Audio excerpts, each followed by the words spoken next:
एक जमाना था जब मोदी और ट्रम्प साथ में रोड शो करते थे। हाउडे मोदी को भाई कहते थे, लेकिन आज ट्रम्प साहब कह रहे हैं India is funding Russia war and here is your gift 50% tariff. क्या ये सच में दोस्ती थी या फिर ईएमआई वाली दुश्मनी थी? क्या अब इंटरनेशनल रिलेशन भी ब्रेकअप की तरह होने लगे हैं? अगर तुमने उसे देखा या फिर तुमने उसे पसंद किया तो मैं तुम्हें ब्लॉक कर दूंगा। तो चलिए दोस्तों, आइए देखते हैं ये international love triangle India, USA and Russia. 2019 में हाउडे मोदी और नमस्ते ट्रम्प ने एक नए दौर की शुरुआत की थी। डिफरेंट डील्स, क्वाड्स और इंडो पैसिफिक स्ट्रेटजीज और चीन को घेरने का साझा बनाया गया। लेकिन जैसे ही यूक्रेन वार शुरू हो गया, रशिया बन गया बैड बॉय और जो भी उससे बात करेगा उसको गिल्टी बाय एसोसिएट मान लिया। मतलब ये बात ऐसे हुई, भाईचारा था लेकिन भाई को किसी और के साथ देख लिया तो दोस्ती में सेक आ गई। ट्रम्प ने अभी इंडिया पर नया 25% टैरिफ लगाया, जो कि पहले 25 से मिलकर 50% टैरिफ हो जाता है। इसकी वजह है दोस्तों, इंडिया रशिया से तेल खरीदता है और ये एक वार फंडिंग है अकॉर्डिंग टू ट्रम्प। इसमें ट्रम्प का ये बयान था, India does not care how many Ukrainians are dying, India needs only money, they are just making money from Russia oil. इसमें ट्रम्प का मतलब साफ है, अगर तुम मेरे दुश्मन से कुछ खरीदोगे या फिर मेरे दुश्मन से बात करोगे तो मैं भी तुम्हारा दुश्मन ही हूँ।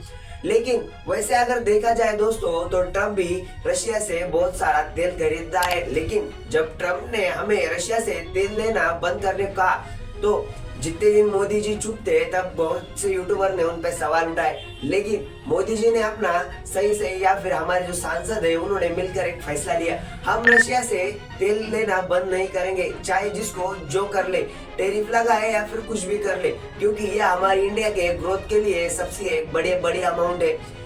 इस वजह से हमने ये फैसला लिया है। और रही बात ये रशिया से तेल लेने की, जितना भी हम कच्चा तेल रशिया से लेते हैं उससे हमें 29.3 बिलियन डॉलर का प्रॉफिट हुआ है। अगर अमेरिका हमें इतना बड़ा चेक देता है तो हम रशिया से तेल लेना बंद कर देंगे। इंडियन एक्सटर्नल अफेयर्स मिनिस्ट्री ने ट्रम्प की बातों को देख के ये कहा, अनजस्टिफाइड एंड पॉलिटिकली मोटिवेटेड, हमें तेल इसलिए चाहिए ताकि हमको एनर्जी सिक्योरिटी मिले और हम हर किसी से स्ट्रेटेजी ऑटोनॉमी रखते हैं। इंडिया ने यूएसए और ईयू से पूछा, आप खुद भी तो रशिया से बिलियनर्स का ट्रेंड करते हैं, फिर आप हमें क्यों शर्मिंदा करते हैं? क्या उसमें रशिया का फायदा नहीं है जो माल आप उनसे खरीदते हो? और सबसे बड़ा ट्रेंड अब तक ईयू ने किया था। 2024 में ईयू ने रशिया से 67.5 बिलियन का ट्रेड लिया था। यूएसए खुद भी रशिया से यूरेनियम और फर्टिलाइजर्स इंपोर्ट करता है। मतलब ये बात ऐसी हो गई कि हम तो खाएंगे पंच पकवान और आप रखोगे उपवास। तो वार है अंतर्राष्ट्रीय नीति। रशिया और इंडिया के रिश्ते कोल्ड वार से भी पुराने हैं। आज भी डिफेंस डील्स,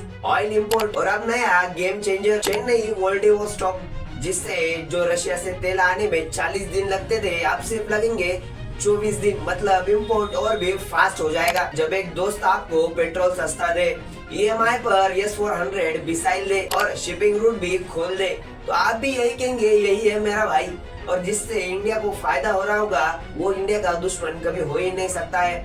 आपका इस पे क्या ख्याल है मुझे कमेंट करके जरूर बताइए। अगर ये वीडियो आप तक थोड़ा भी पसंद आया हो तो वीडियो को लाइक और कमेंट करना मत भूलिए। लेकिन अब भारत के सामने एक बड़ा सवाल है, क्या भारत को यूएसए ने दी चेतावनी के कारण रशिया से दूरी बनाए रखनी चाहिए या फिर अपनी फॉरेन पॉलिसी को नॉन एग्रीमेंट की तरह संतुलित रखना चाहिए? एक तरफ है एनएटीओ और वेस्टर्न दबाव, दूसरी तरफ है एनर्जी और डिफेंस की जरूरत है। मतलब अब सिचुएशन अभी है कि आप शादीशुदा तो है लेकिन दोस्ती भी पुराने स्कूल के क्रश से निभानी है। 2025 में इंडिया ने रशिया से 2.5 लाख करोड़ का तेल खरीदा है। ट्रम्प का टैरिफ अगर लागू रहा तो इंडिया को यूएसए एक्सपोर्ट में 30% की गिरावट आ सकती है। इससे टोटली नुकसान हो जाएगा हमको तकरीबन 18 बिलियन डॉलर। अब मेरा आपसे एक सवाल है, क्या इंडिया जो अभी कर रहा है वो सही है या फिर गलत? मुझे आप एक बार कमेंट में जरूर बताइए। मिलता हूँ मैं भी आपको एक अगली वीडियो में अगले टॉपिक के साथ। तब तक के लिए जय हिंद, जय भारत।